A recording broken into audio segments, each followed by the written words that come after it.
fly, baby. You're gonna need a bigger boat. All right, and recording. Hey guys, here we are. Happy Thursday. Made it through July 4th. Hopefully everyone had a good time. And we've got a fun episode going on tonight. Yeah, we have all of our fingers. Yes. We're all good. All 10. Didn't have Look to at go that. to the emergency room, so That's exactly we're right. good. Everyone made it, despite the heat wave and the weather, and hopefully all you guys had a good time and enjoyed your vacation or weekend. And before we get into the next weekend, here we are with another show, and we've got a good friend of ours and a returning guest joining us tonight, and that is Spencer Steward from SharkCon. So, a round of applause there for Spencer. Yay! Very cool. I love SharkCon. Love having Spencer on. We love hearing about SharkCon. We love seeing SharkCon. And he's joining us this year because this year is SharkCon 12. Is that right, Spencer? Yeah, 12 in person, and then we had one virtual for COVID like everybody else did. So, Sure. Awesome. So, I've been to SharkCon. A bunch of us have been to the SharkCons. And a quick question for you, Spencer. So, man, how do you keep changing it up every year? Because every year you've got a new venue, you've got new people coming in. So, what kind of gets that changing from year to year? Do you kind of have a scope and sequence as you're working up to it, or does it fall into place? So what normally happens is I have a plan, and then about halfway in, the plan changes because something that I didn't foresee comes up that's not part of the plan, like that you guys are in with the Shark That Roared. Yes. That fell into my lap. Then, like this year, having the cast from the director of Sharknado, his new film, Water Park Shark, having him say, "Hey, we'd like to have the whole cast show up and show the movie and have a premiere there." I didn't ask for that. That just fell in my lap. So Wow. Originally the plan was a Deep Blue Sea reunion, but somehow Deep Blue Sea reunion went into a Jaws 4 / Sharknado Water Park Shark showing. So you kind of have to roll with the punches, and then when something is offered to you, take it. So this was the only year that movie company was going to send the whole cast of Water Park Shark, versus next year I can probably still reach out to the same people I was reaching out before to get the cast members from Deep Blue Sea. So that's still in the works. It probably just got pushed back a year. Sure. Well, that's kind of cool because you're giving us a little bit of sneak peek, not only what's going on this year, but then perhaps what's going on the upcoming year. So pretty cool. And we do have more Jaws guests lined up for next year. We thought after the big Jaws 50th last year, give it a breather, let everybody, because after it's kind of like, I know other people are trying to celebrate, but Jaws 51 year anniversary is a little harder to get excited about than Jaws 50th anniversary. So give it a little breather. But we actually have already I think 3 or 4 Jaws guests who have never been there before lined up for next year. So there's a lot of time between this year and next year, so you never know. But if you're waiting for Jaws guests, then they will return.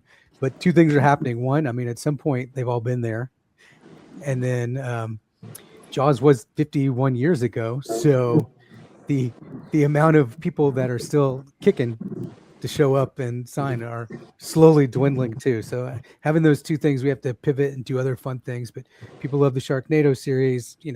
Most people have asked what their favorite shark movie is next to Jaws. A lot of people say Deep Blue Sea. Maybe The Reef. I don't know. Hey, there's a quick question, just completely out of left field. Since you guys all the Shallows, Blake Lively fan. So is that your next? Who's everybody's next? Taking all the Jaws franchise out of it, what is your second favorite non-Jaws shark movie? I'll say the other than Jaws. I'm going to put Jaws and Jaws 2 because we all love Jaws 2. Other than the Jaws films, like you said, I would put The Shallows. Yeah, and then Deep Blue Sea. I recently watched Deep Blue Sea and it holds up really well. It does. So that would be my choices. Okay. Yeah, and they paid homage to Jaws too in the very beginning of that movie. Remember? Mm-hmm. Yeah, he did. Yeah. Actually, it's funny. Mike, I saw clips of water park shark, and at the beginning, it looks like they're on the beach with a campfire. So, they always going to retro back to Yeah. the original, pay Right. homage to it. Mike, what about you? What would you put outside of the Curious to what Mike says, or is this like outside of the a canon? Sophie's choice for you, Mike? Which child do I leave behind? I'd probably say deep blue sea or open water. Oh, open water. I forgot about that one. That's true. Yeah. Good one. Yeah. I think The Shallows had a lot of merit as it was a stripped down modern, you could tell that there were some takeaways from what Spielberg did in isolating everything and basic symbolism. But I have to say, the Reef would be next because it's a real story. I mean, that happens, similar to Open Water. Now, there's a bit of that surmise, but if you haven't seen The Reef, and there's been subsequent ones but if you haven't seen the original, go watch it, and then you can actually read up on it. I mean, it's nightmare fuel. It's scary stuff. So, great question, though, Spencer. Wow, Thanks.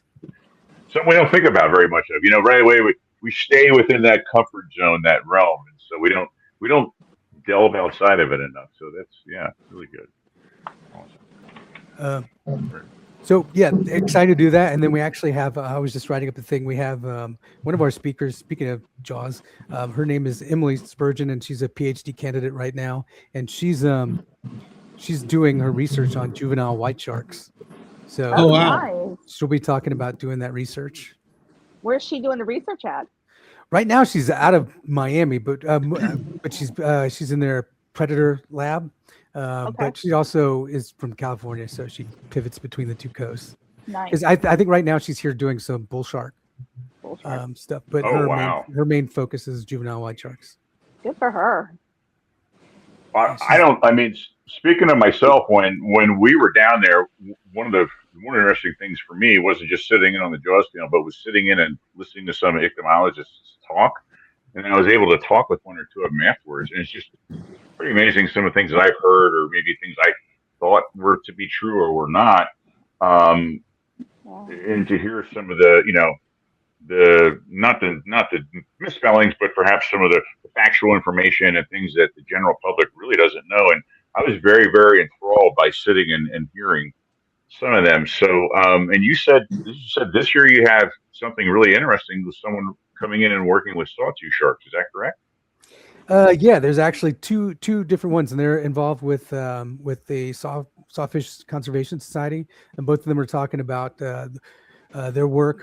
One especially in the Florida area, and then the other within just sawfish conservation altogether. So, since this was year 11, and I know people are all going to say, yes, a sawfish is not really a shark, but it's in the family with rays. It's actually considered a ray. Same with the ray, right? Right. Yeah. So it's but they're all the different species of sawfish are all endangered right now. So they're certainly important. And I mean, look at them. I mean, really, it looks like shark. But and they're Is cool. there too much fishing going on? I mean, I'm thinking, the perfect storm pops in my head where there was sword the fishermen. environment. Is it out of control? All those things. So, the same thing is that, and, just breeding grounds, all that other stuff. So, all the same stuff that's really hurting all the wildlife out there, especially ocean wildlife.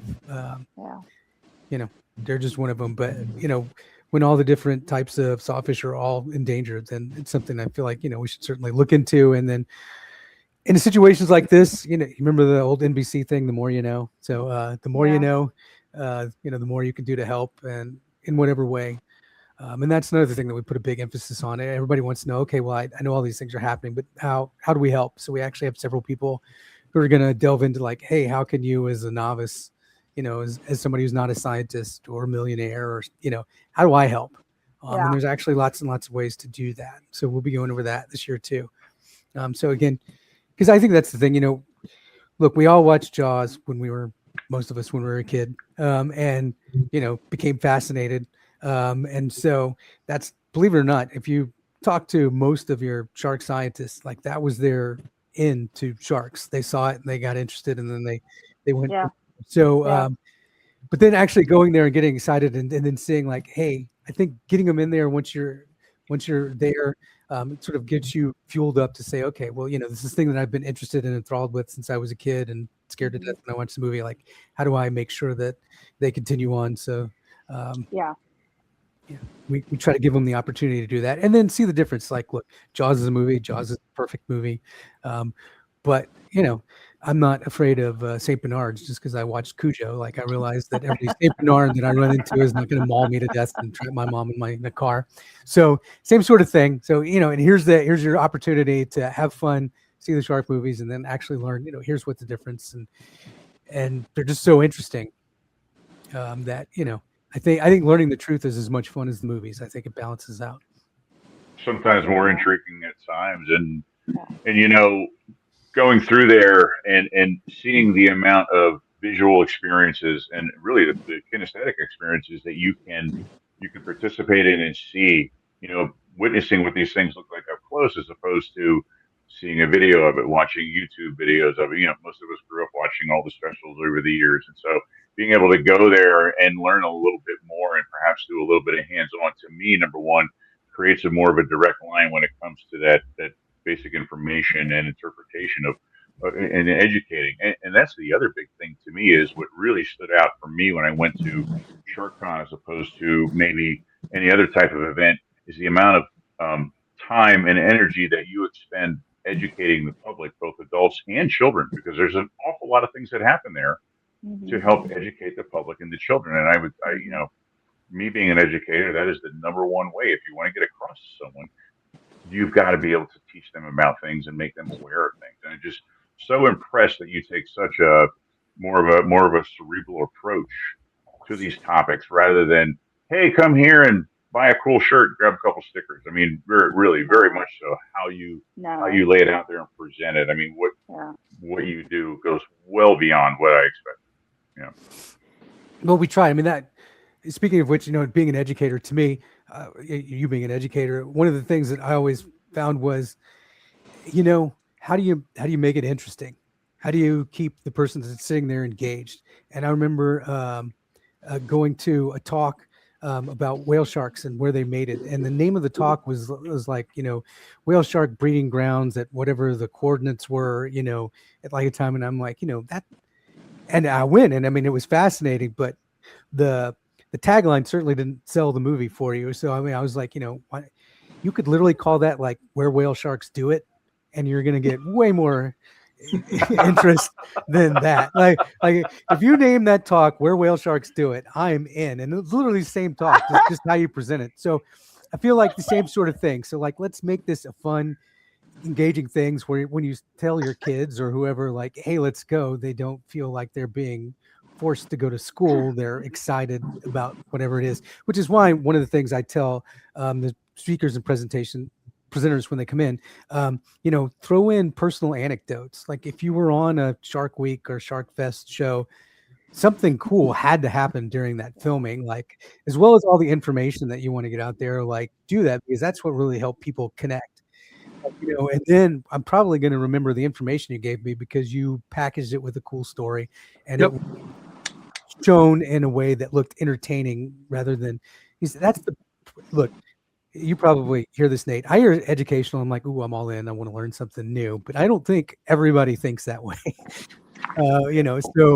So if you can surreptitiously actually get people in and educate them under the guise of other things, I mean, I think it's good. And again, it's not like the subject matter is boring in itself. It's interesting, even if you just said it straight out. Very much so. And there's something to be said. We can all go out and read journals, but there's something to be said about presentation and delivery. And when you have people of that aptitude and coming in there and putting it in a, number one, a palatable way, in a way that makes it a little bit more fun and entertaining and connecting, you're making that connection even further. And there's a big difference there. There really is. Yeah. I have to say, though, being the daughter of an educator, and I studied marine biology in Florida because I'm from Florida as well. And, when I went to SharkCon, it was the year that Mike was there to be the Q&A with Richard, and it's the first time I met Richard, and it's the first time I've been to your convention is so educational to where it's hands-on, and that's what I like, because I saw more kids get more excited over seeing things in real life, and it's like hands-on, and it's fun. It was a blast for me. So on a personal level, it was great, and I cannot brag about it enough to people. So I'm trying to get my sister to go with her kids. I mean, it took a while to get where we are and figure out exactly what mix we wanted. Because it's funny, like some people say, oh, you've got too many people there selling shark stuff. And I was like, well, the only reason all those people are there is because all those vendors are there because people are actually buying the stuff. If no one was buying the stuff, they're not coming back. It's the only place you can go where really you have all of that stuff in one area where you can. Right. In fact, I mean, a thing that I hear a lot is, oh, I spent way too much money. Because again, where are you going to see all those shark things in one spot like that? But then I really wanted to make sure that it was a hands-on experience, that there were exhibits, that there were activities, that there were tactile things to make sure that you could do, because then you get the other set that go, oh, well, I just went there and it's just a shopping place. And I still have people say that, even though I've literally lined the two sides and the middle with only educational hands-on activities and exhibits with a lot of our nonprofit partners. No, listen, I bought a lot of stuff that year and brought it back to Tennessee, so trust me, it was not, and it was worth it. It was completely worth it. And it was completely worth it for me as a core memory, because it reminded me so much of what I learned in high school. Because we went down to Sea Camp. I don't know if Sea Camp is still down there in the Florida Keys on Big Pine Key. Yep. But so we did a week of, lab camp with marine biology. And it was such a good core memory for me that I can't brag about this enough, especially for those who want to go into the future and they're Jaws fans and they want to do conservation. And this is a good door for them to step in. And we actually, we've been last couple of years, we've been getting into breakout sessions. So smaller sessions, more, intense questions. And one of the sessions that we have a breakout session with 4 PhD candidates right now. So 4 people that are in school working toward their PhD. And literally that's a chance for you to go in. And if you want to go in on the science side, like, how do I get from here to actually getting a degree and, doing something that I can be employed in the field with after. So, we try to do that as well. So whether you want to get into the science side, whether you want to get the conservation side, we certainly try to open doors for you there so you can meet who you need to meet to see what you can do in the future. Sure. And one of the coolest things, as soon as I had walked up right outside the front doors, there was a pool. You could put gear on and you could get in the pool. I mean, you could goggles. I mean, it was the whole immersive experience, and Were the mermaids in the pool? And again, everything is tangible. It's there, it's out. And, something happened really unique not just when we were there, after we left. I'm still in contact and have developed a bit of a relationship with some of the other people that were there. Gabe from Spicy Shark. I mean, know him, see him all the time. Last year, the 50th, he's there, gives me a phone call. Hey, I'm over here. Why don't you guys come over here? And they're all members on our pages as well. The people that sell the Megalodon teeth, they're on our pages all the time. They're always commenting in, checking out what's going on with, what's going on. And like you said, they've all started because of Jaws, and it's just really neat to kind of see that continue. It is kind of a community within perhaps a larger community. And so to see those ties from fact and fiction is really, really cool. And I mean, that was important for me to create a community like that where people like-minded could talk and find, and share resources and things like that. And Gabe is awesome. And for all of you out there, if you like hot sauce and you haven't tried Spicy Shark, you're missing out, because his stuff has actually been on Hot Ones, the wing show where they eat it. Oh yeah.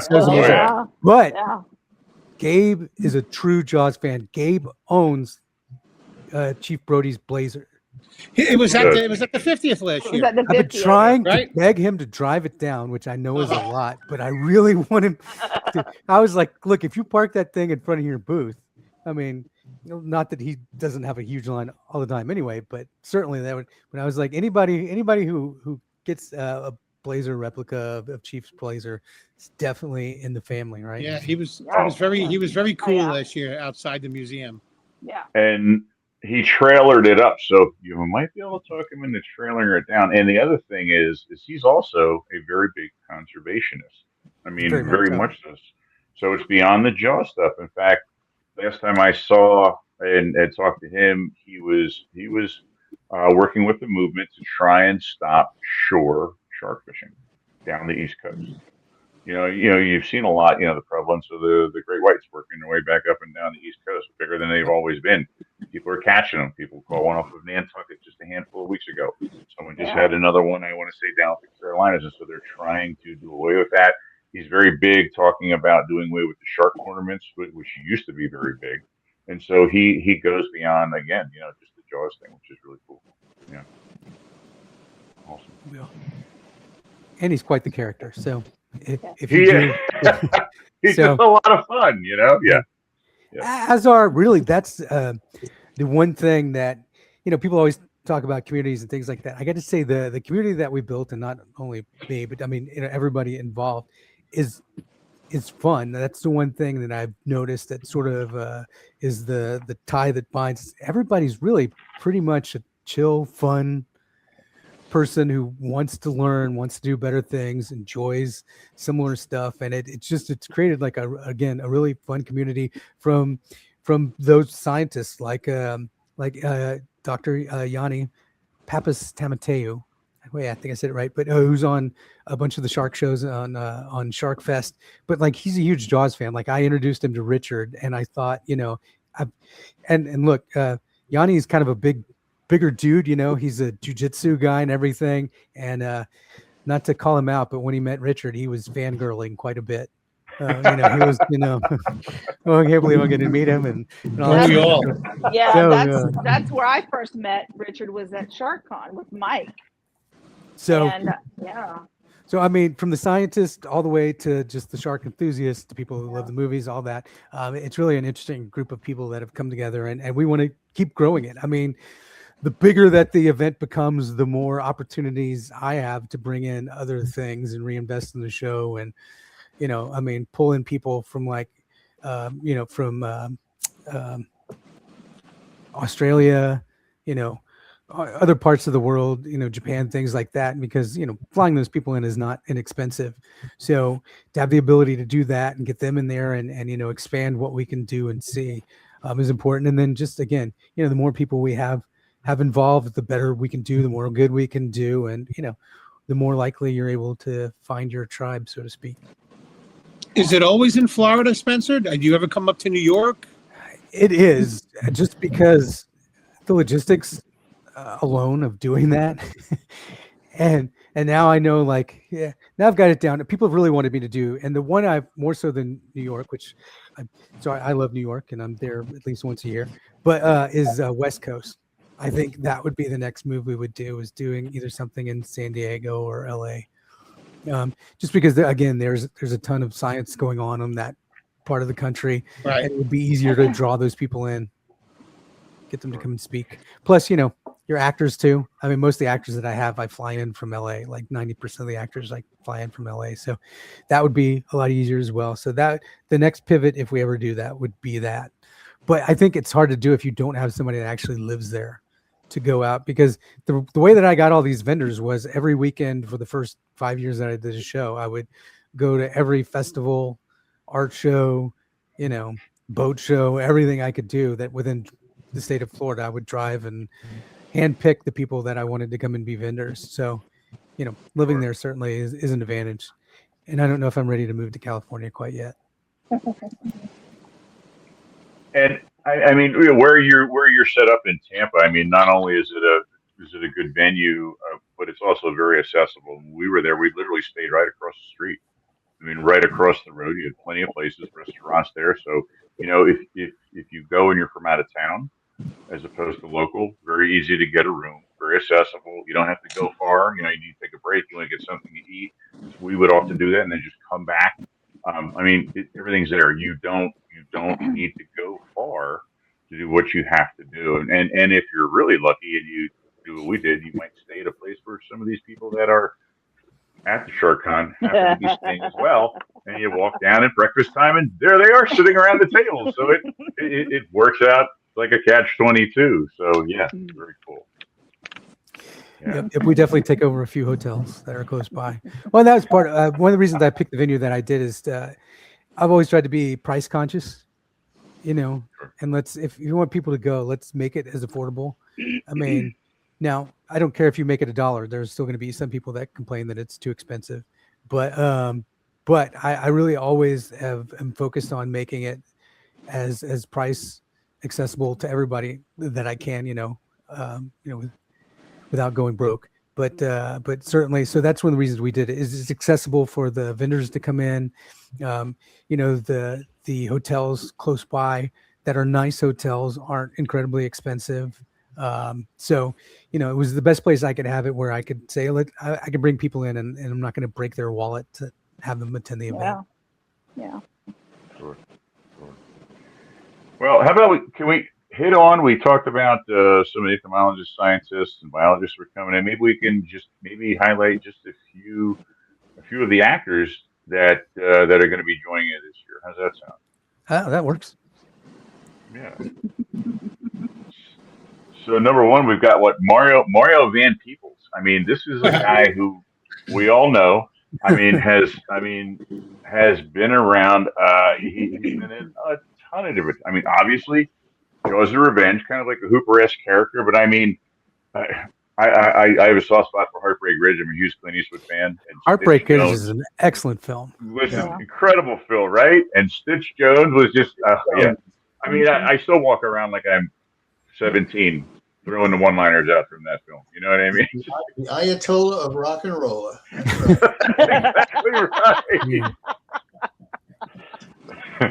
I mean, yes. If you really start to research him, I mean, there's tons. New Jack City. New Jack City was huge. I don't think people remember it like it was, but New Jack City was a giant movie. That's coming up on like 40 years soon, I think, too, isn't it? Yep. I think it was 1987. No, wasn't it? I think so. Something like that.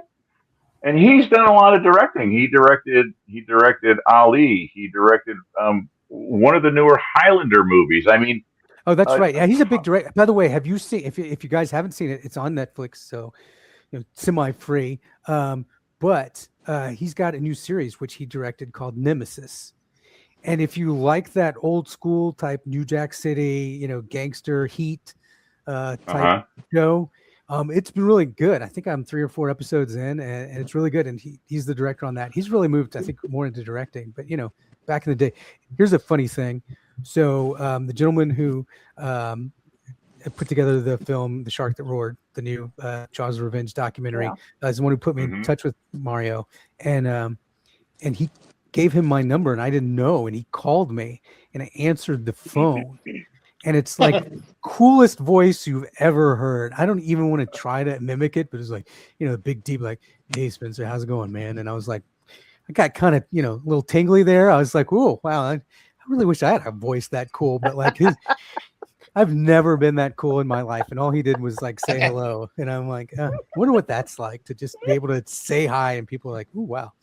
But no, couldn't be a nicer guy on the phone. Just super, super approachable and just wanted to know that it was a good thing that we were putting on, that, he was going to be involved in. So super excited to have him. But yeah, if you add the directing in there, his body of work is pretty impressive. It's quite a large portfolio. And how is it when he called you and said who it was that you didn't go, "No, okay, really, who is this?" The voice was there. No one else is doing that voice. Like, it's when you meet somebody who's been in the public eye that long and have probably had more media training than we'd ever have in a lifetime, and they're just so relaxed and cool. I mean, it was obvious it was the real deal. So, but but yeah, there's that part of you. I mean, I remember the first time, and you guys were the first time Joe Alves came out, and somebody put me on the phone with Joe Alves. And now, again, to the general public, maybe they would be like, "Who's that?" But I mean, to people who are fans of Jaws, like meeting the guy who created Bruce and have him call you and just chat with you on the phone for half an hour is like, wow, 7-year-old me who saw the movie would never expected that I would be talking with the guy who, pretty much did the whole design of the whole film. So, there are those surreal moments, being backstage with Richard, and I forgot what he asked me. Like, I don't know. It was just some sort of simple question, just being like a human being.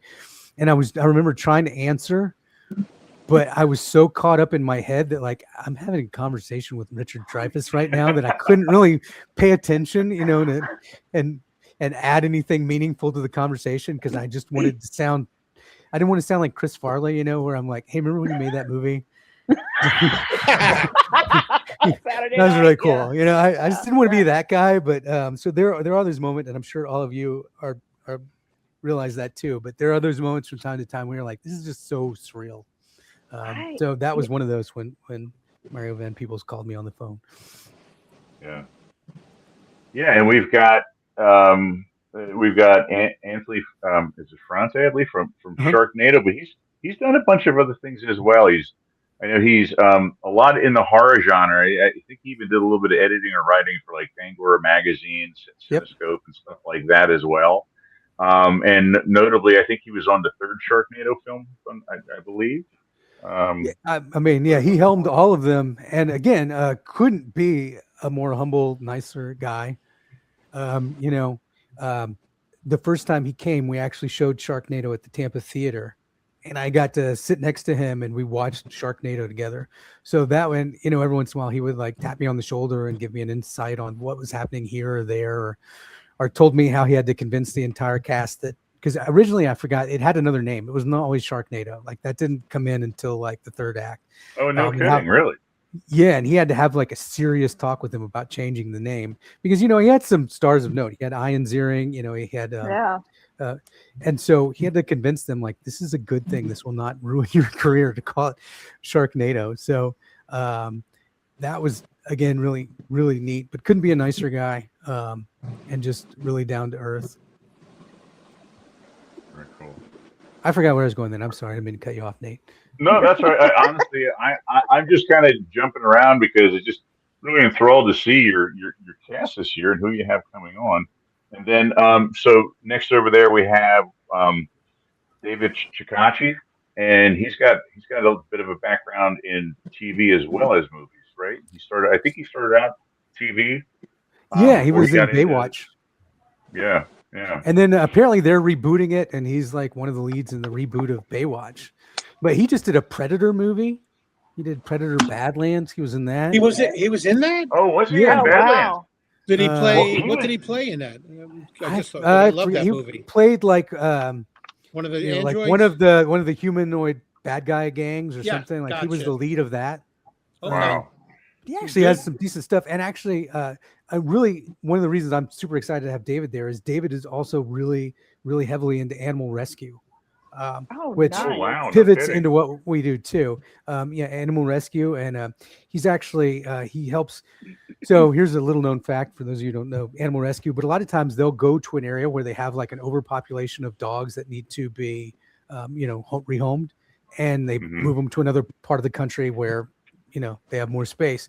So there's transporting them. So he actually is super involved in those transport planes and getting the dogs where they are to where they need to be so they can get rehomed. I've seen that before. Yeah. So he's super into that. So the whole, tie-in with taking care of, other animals on the planet is there. And he's really, really, really involved in that. And again, chatted on the phone with him. Super nice. So I think the fans are going to have a really good fan experience this year, meeting all these people.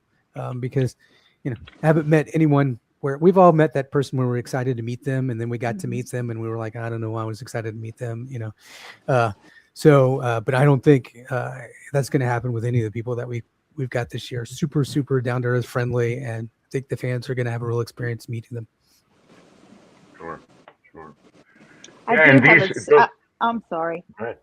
No, I Nope, was my gonna say fault. I have a story for Spencer because he's talking about how he met with Richard, and it was the same for me, but it happened at your event, and I got in line.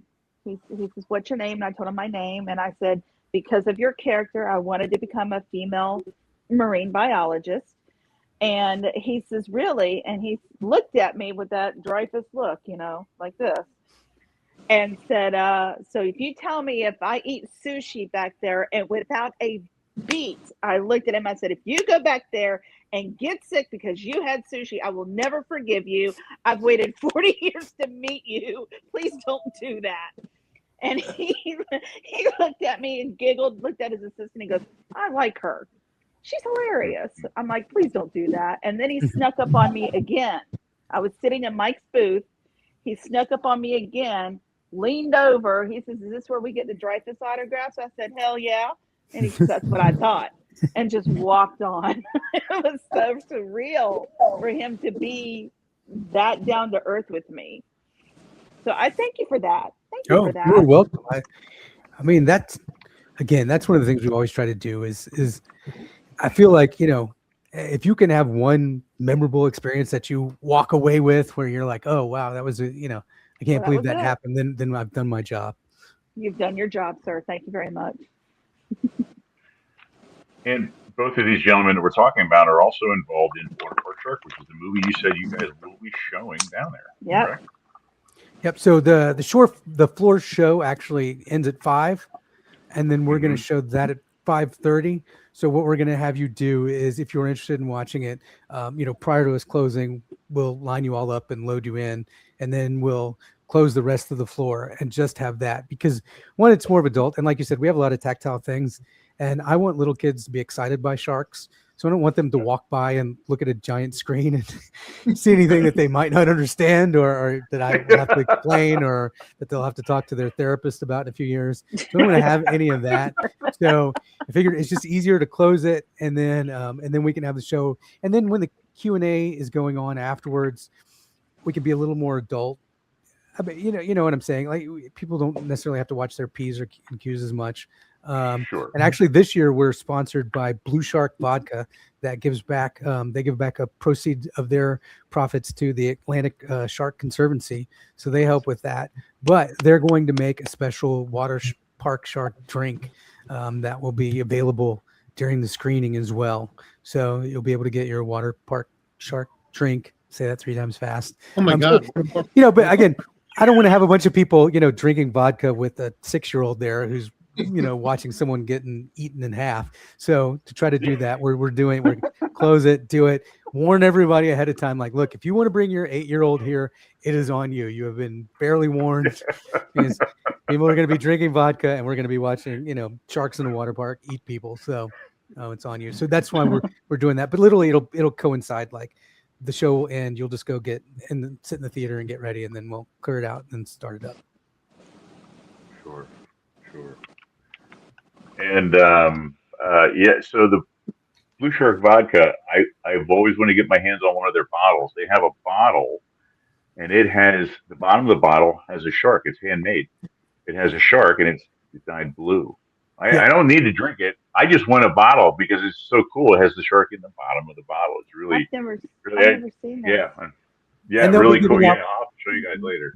Yeah. No, the bottle was helped designed by Wyland, the marine artist. So he helped design their bottle, and then they'll be on site there, and with proper ID proving that you're 21 of legal drinking age, you can actually sample it. They'll have a whole place giving away samples, telling where you can buy it, all that kind of good stuff. So I mean, the sad thing is the bottle's so pretty. I want to drink it because then it's not going to look as cool. I just want to stick it on my shelf. But apparently, like he was telling me the process, and I mean, it's a super high end vodka. It's not somebody who just grabbed a couple Idaho potatoes and stuck them in their pantry for a couple of weeks. Like, it's really high end stuff. So it's a shame. So it's almost one of those, like, remember when you were a kid and you would get like baseball cards and you get one to open and one to save. I feel like it's one of those things. You get one to open and one to stick on your shelf. Yeah. It's not the, hey, I can clean my paintbrushes in this too kind of stuff. Yeah, I get that. Yeah. Oh my gosh. And there is one person on here that you have that to me was a total surprise until I read up the connection, and that is Cousin Oliver is going to be there from the Brady Bunch. I mean, how cool is that? And I didn't is Robert Rist from the Brady Bunch. He was the cousin. Oh, Robbie. Oliver. Even more important, Oliver. He is Michelangelo from the Teenage Ninja Mutant Turtles. Yeah. Even probably bigger than that. Yeah. But here's a sneak peek, and hopefully it's going to happen. It looks like I haven't been able to announce it yet because it hasn't been a whole 99% confirmed. But the real thing is Anthony, the director of Sharknado, and Robbie formed a band. Oddly enough, the band, and you guys will enjoy this, called Quint. And they wrote the majority of the music for the Sharknado films. So if things work out, and I should be announcing it soon, hopefully you said this airs Thursday, it should be, but we are going to have the first ever live concert of Quint at SharkCon. Well, they will be playing a whole set of the music from Sharknado together in person. That's together cool. For the first time. That's crazy. That's pretty incredible. Wow. Oh, wait, hold on 1 second. I'm going to show you something. Well, sure. If I'm not mistaken, was he not on a kid show called Kid Video as well? He did a lot of stuff. Oh, let me bring you in with that. Hold on. We got to see that full screen. Let's take a look. Go ahead. Pull that up. Oh, wow. Nice. No kidding. They just released it on vinyl. Oh, wow. So it's all the... Don't you miss albums with like album art and all that sort of stuff? They're back again. Yeah. But all the stuff, and then the vinyl itself. So these, it's hold on. I want to try to take care of it. But check out the vinyl itself. Wow. That's cool. Amazing. Yeah. Oh wow. That's cool. That's incredible. So actually they've said if that, and I'll have to look and see. I'll put a link up maybe on sharkcon.com. But if you buy the album ahead of time and bring it there, they'll both, Robbie and Anthony will autograph it for free. Oh, that's cool. So yeah, this is apparently the first time they've ever played an actual concert together. And well, let's be like a set. They're going to do a set, but together, and Robbie's putting together a whole additional band so they can fill it out. But looks like hopefully the band Quint will be playing at SharkCon this year. Are they going to have albums available to sell? What's that? Are they going to have albums available for sale? They're not. I talked to him about that, but just the cost of shipping them there, because that would be all on him. And then, not to get in the weeds, but when you ship something, whatever you don't sell is a cost to you, goes against whatever profit you make. So if you shipped in, paid a bunch in shipping, and because they're albums, it's not like you can't ship them general mail. You've got to ship them, pay a few more dollars. So that's why they're saying if you go online, you buy them now. I bought mine; it was here within 5 days. So they ship them out pretty quick. But if you buy them online and get them and bring them in, then they'll autograph them for free. So this will be the first musical act we've ever had. Because generally not a whole lot of musical acts involved for Sharks, but yeah, I thought that was pretty cool. That is, and that's what I said. Every year you guys are able to differentiate and change things up and present new people. In this case, you got a mini concert going on, and that's pretty fun. Very cool. Well, why don't we give the people a little bit of information here as far as some dates and how and where they can get tickets for the events here. Sure. So dates are July 18th and 19th, which is a Saturday and Sunday coming up in just a few weeks. The best place to go, it's easy, sharkcon.com. There's all sorts of buy tickets now buttons all over the website. And then there's all the information from what time all the presentations are, which, what each presentation is about. Pretty much everything, background on all the speakers, if you want to hear that. A list of all the vendors that are going to be there with links to their websites and their booth numbers where they're going to be.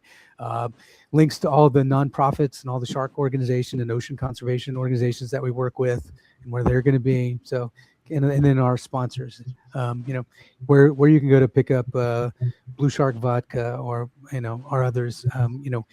We have, and people say, so we've got a couple sponsors like Quality Craftsman, which is a contractor. and then Renewal by Anderson, and people are like, well, why do you have those in there? They don't have anything to do with sharks. Well, these people have agreed to be sponsors, and to peek behind the scenes, those sponsors and the money they pay to be sponsors help fund bringing in people like Richard, bringing in people like Anthony and Mario and all those. I mean, those people don't fly in on their own dime. So you want to thank and talk to the sponsors, because the sponsors are the ones who really help funding getting those people through the door and the people that you want to meet and see. So we're super happy with them, and they're on the website. So any of the information needed on the website, and then there's links to our socials. Obviously, we have an Instagram, we have a Facebook. We used to have an X, but I don't do X anymore. That sounds bad, though. I don't do X anymore. I didn't mean that the way it sounds. Sorry about that, but it is true. Oddly enough. Fowler Avenue used to be the Todd Theater. You want to talk X? So, it is what it is. Well, we will be sure that after we are done with the show at the end of the night, that the links out to the event will be posted across the pages for everyone to see, for everyone to be able to obviously obtain. And if you're even inkling interested in going, you got to check it out. It really is. It's a great experience. I had a blast when we were there. And again, if you've been watching and listening, you're seeing what you're in for this year, and there's a lot being offered, and it should be a lot of fun. And what I really like, Spencer, is every time I see the pictures afterwards, I see you sneaking in there with a poster, trying to get some signatures for yourself from some of the people that you have on. So it's obvious that you're invested more than just the scientific side, but you're showing yourself, being a true fan of what's going on there as well. And that's really cool to see you getting excited over that as well. So. Well, yeah, that's it. I mean, look, if you're going to anything in life that you're going to do well, you have to have some sort of passion for. Yeah. Like, if you don't have a passion for it, I mean, you're just going to go through the motions. So certainly, I mean, I tried to, look, I talked to a lot of people, but I really came up with what would I want to see? And that's where a lot of this came from. And then talking to you and saying, and then I find out, but what do you want to see? So, but really having a passion for it is the key to anything. So certainly, I'm just as excited to meet Richard Dreyfuss as you are. I'm just as excited to meet, David Chokichi and the Sharknado cast as you are. And I'm just as excited to meet all the scientists and hear what they got to say. That's my real bummer. And I won't try not to beleaguer the point too long, is that because I'm so busy, I invite all these speakers from Shark Week and from Shark Fest that I would love to hear.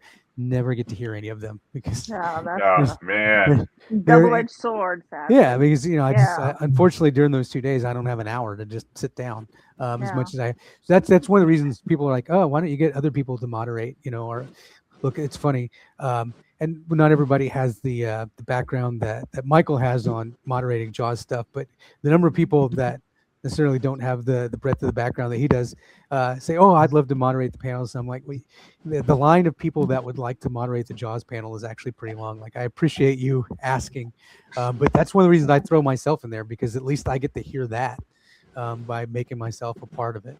So that's really the only way I get to hear it. So yeah, a lot of these great speakers come in talking. Like I said, really excited about Emily and her talk on the juvenile white sharks, but I'll probably get to hear 5 minutes. So yeah. I try to squeeze those things in that I'm excited about too, but it doesn't happen that often. Very cool. Very cool. One last thing before we wrap up, I have to say, I had a real a pleasant surprise experience. We were there in the entire weekend, going around meeting people, talking to people, catching the events, and out of the blue, there was a gentleman that was there working for you. And it struck me as soon as I saw him, and I don't know if we ever told him. Mike, we ever tell him about the Peter Benchley guy? No, I don't think so. I'll pull the clip up. We were there, and there was a gentleman there who was working the event. And the more I looked at him, the more he struck me as a young Peter Benchley. And I walked up to him and I said, "Sir, can I ask a favor from you?" And he looked at me and I said, "I want you to hold this, and I want you to say this line." And I had him do Peter Benchley's line from Jaws. And I am telling you, that guy came across like Peter Benchley from Jaws. It was just knocked my side. And I'm sure he thought I was the biggest weirdo. I didn't do that. But I explained to him why. I said, you are the spitting image. You even sounded like him. Yeah. That is actually the MC. His name is Eric. Is it really? And yeah, he's actually the MC. Because the minute you said that, I'm like, who works with me that looks like Peter Benchley? And then suddenly I was like, oh, I know exactly who that is. So, oh my gosh. Yeah, if you guys want to see that, go sit and watch one of the presentations. And his name is Eric. He'll be one of the announcers. We call him Florida Man. Florida Man. Yeah, I always thought Peter Benchley in Jaws. I always thought he looked like Clark Kent. Anybody else think that? It's the glasses because next time you watch it, just imagine Clark Kent. Yeah. He had the build. He could have been Superman. Yeah. But I mean, this guy Eric. I mean, I said, could you just say, a cloud in the form of a killer shark? And he had the mannerism along with it. I thought, oh my gosh. I'll have to pull and play it then. The wonder he did because he worked at SharkCon. So yeah, no wonder. I will tell you now. I am sure he loved every second of that. So, knowing him, that's cool. Shy would not be the word I would use to describe him. So yeah, that is our MC, and he'll be back this year. So anybody, you know what? That's you guys.